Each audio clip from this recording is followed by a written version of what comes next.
تو میرے صحابہ نے نبی علیہ السلام سے یہ سیکھا تھا کہ اللہ سے رحمتیں کیسے لینی ہیں، اللہ کی برکتیں کیسے سمیٹنی ہیں، اور بالخصوص ازواج مطہرات رضی اللہ تعالیٰ عنہ، جن میں سے بھی سر فہرست حضرت عائشہ صدیقہ رضی اللہ تعالیٰ عنہ۔ اس موضوع پہ ہم پہلے بھی گفتگو کر چکے ہیں، لیکن اس وقت ہم نے حضرت عائشہ کے فضائل پہ بات کی تھی، ان کی جو فضیلتیں نبی کریم صلی اللہ علیہ وآلہ وسلم نے بیان فرمائی تھی، ان کے اوپر بات کی تھی۔ لیکن ڈاکٹر انکر آج ہم بات کریں گے کہ ان کی بے شمار خوبیوں میں سے ایک ایسی خوبی جو ساری خوبیوں کے اوپر حاوی تھی، جس کی گارنٹیاں عرش والا قرآن مجید کی 10 آیات نازل کر کے بتاتا ہے کہ عائشہ صدیقہ کی سب سے بڑی خوبی یہ ہے۔ نبی کریم صلی اللہ علیہ وآلہ وسلم حضرت عائشہ صدیقہ رضی اللہ عنہا کے ساتھ تشریف فرما ہیں، فرمایا عائشہ جبریل تمہیں سلام کہہ رہا ہے۔ سارے ملائکہ کا سردار جبریل امین، جن کی سب سے بہترین ڈیوٹی کیا ہے کہ ہر نبی پہ رب کا پیغام لاتے ہیں، اللہ سے ہم کلام ہونے والے۔ کہا عائشہ صدیقہ رضی اللہ تعالیٰ عنہ جبریل امین تمہیں سلام کہتے ہیں۔ کہا یا رسول اللہ میرا بھی انہیں سلام کہہ دیں۔ کتنے بڑے اعزاز کی بات تھی۔ حضرت عمرو بن العاص رضی اللہ تعالیٰ عنہ ایک غزوہ کے موقع پہ نبی علیہ السلام کے پاس تشریف فرما ہے، پوچھا یا رسول اللہ آپ سب سے زیادہ محبت کس سے کرتے ہیں؟ فرمایا عائشہ رضی اللہ تعالیٰ عنہا سے۔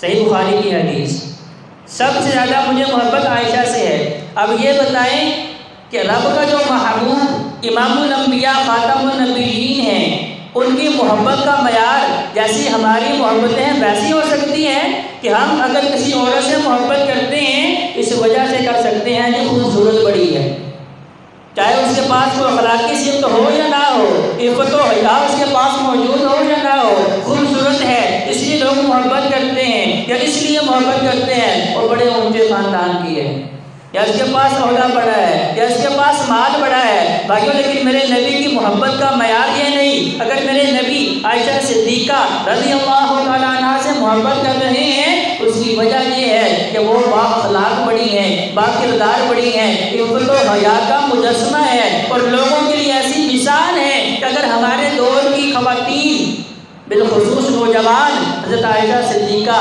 رضی اللہ عنہا کی سیرت و کردار کو سمجھ لیں تو بھائیو ہمارے معاشرے سے 100% جو ہیں برائیاں ختم ہو جاتی ہیں۔ صحابی نے پوچھا رسول اللہ ان کے بعد کس سے محبت ہے؟ میں اس کے بعد صدیق سے۔ پہلے کہا صدیقہ، دیکھیں خاندان ہی کتنا اچھا ہے، جن کے صدیق ہونے کی گارنٹی بھی اللہ کا الحاکمین نے دی۔ ابوبکر کو صدیق کی رب نے کہا تھا، اور ان کی بیٹی عائشہ رضی اللہ تعالی عنہا کو صدیقہ بھی عرش والے نے کہا تھا۔ ان پہ جو الزام لگا 10 آیات اللہ کا الحاکمین نے سورہ نور کی نازل کی، اور ان کے اندر 2 مقامات پر فرمایا ھذا بہتان عظیم، دوسرے مقام پر فرمایا ھذا افک عظیم، یہ بہت بڑا بہتان ہے، یہ جھوٹ ہے، یہ الزام ہے۔ اللہ کا الحاکمین خود وضاحتیں دے رہے ہیں، اس سے بڑے اعزاز کی بات کیا ہو سکتی ہے؟ تو بھائی اس کا مطلب کیا ہے کہ عائشہ صدیقہ رضی اللہ تعالی عنہا سے نبی علیہ السلام کی محبت اس لیے تھی کیونکہ وہ رب کی بھی محبوب تھی۔ ابوبکر صدیق سے نبی علیہ السلام کی محبت اس لیے تھی کہ یہ بندہ اللہ کو خوش کرنے والا تھا۔ صحابی نے تیسری مرتبہ سوال کیا یا رسول اللہ ان کے بعد کس سے محبت ہے؟ فرمایا فاروق سے، جسے اللہ کا الحاکمین سے مانگ کے لیا ہے۔ مراد رسول نبی علیہ السلام نے اللہ کے حضور التجائیں کی، اللہ مجھے عمر چاہیے کیونکہ دین اسلام بڑا کمزور نحیف ہے، ظالموں کا ظلم بڑھتا جا رہا ہے۔ اب امت مسلمہ چند مسلمان ہیں، ان کا ایمان جو ہے اس کے اوپر کڑا وقت آ چکا ہے، ان کا صبر لبریز ہو رہا ہے۔ اللہ کا الحاکمین نے جھولی میں عمر ڈال دیا۔ تو نبی علیہ السلام نے فرمایا کہ وہ بکر کے بعد مجھے محبت عمر فاروق سے ہے۔ تو بھائیو اس کا مطلب کیا ہے؟ صحیح بخاری کی حدیث۔ تو پھر مجھے بھی سب سے پہلے نبی علیہ السلام کی ترتیب کے مطابق اپنی ماں عائشہ صدیقہ رضی اللہ تعالی عنہا سے محبت کرنی ہے، ان کا احترام کرنا ہے۔ ان کے بعد ان کے والد محترم ابوبکر صدیق رضی اللہ تعالی عنہ، انہیں نبی علیہ السلام نے اپنی زندگی کے اندر ہی مصلی امامت پہ کھڑا کر کے بتایا کہ میرا نائب کون ہوگا؟ ابوبکر غاصب نہیں، ابوبکر صدیق رضی اللہ عنہ جو ہیں وہ امارت کے اوپر انہوں نے قبضہ نہیں کیا.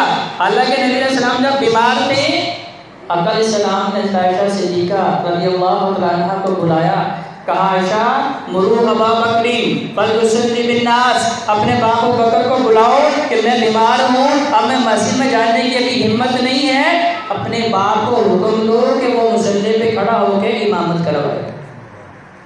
حضرت عائشہ رضی اللہ عنہا کہنے لگی یا رسول اللہ میرا باپ بڑا نرم دل ہے، ان کے اندر اتنی ہمت نہیں ہوگی کہ وہ آپ کہ جو ہے مصلی پہ کھڑے ہو چکے ہیں، آپ عمر فاروق کو حکم دیں، وہ بڑے مضبوط اعصاب کے مالک ہیں، آپ کسی اور کو حکم دیں. نبی علیہ السلام نے پھر فرمایا مروا ابا بکر فلیصلی بالناس.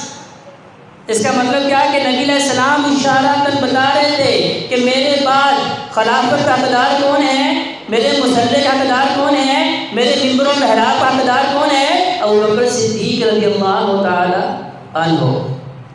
تو حضرت عائشہ صدیقہ رضی اللہ تعالی عنہ جب ان پہ الزام لگا اور منافقین مدینہ جنہوں نے ہر ممکن کوشش کی کہ نبی کریم صلی اللہ علیہ وآلہ وسلم کو اور ان کے حواریین جتنے بھی مہاجرین ہیں انہیں رسوا کیا جائے، یہاں تک انہوں نے قسمیں بھی اٹھائیں کہ اگر ہم اس غزوہ سے واپس آئے ہم ان ذلیلوں کو مدینہ سے نکال کے چھوڑیں گے. لیکن اللہ کا محاکمین نے بتایا کہ بھی ذلیل تو یہ خود ہے، عزت تو میرے ہاتھ میں ہے، ذلت میرے ہاتھ میں ہے. ان المنافقین فی الدرک الاسفل من النار، فرمایا مشرکین بھی جہنم اس گڑھے میں نہیں ہوں گے، کفار اس گڑھے میں نہیں ہوں گے جس گڑھے میں اللہ منافقین کو بھیجے گا، جہنم کے سب سے نچلے گڑھے میں جلنے والے، جہنم کا ایندھن بننے والے. ان المنافقین فی الدرک الاسفل من النار، سب سے نیچے منافقین ہوں گے.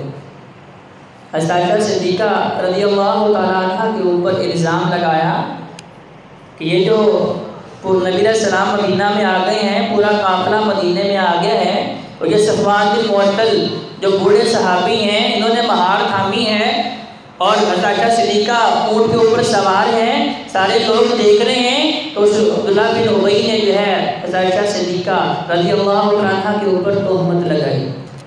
تو بھائیو یہ سورہ نور کی پہلی 20 آیات کو بار بار پڑھا کریں، اس کے اندر اللہ کا محاکمین امت کی بڑی اصلاح فرمائی ہے.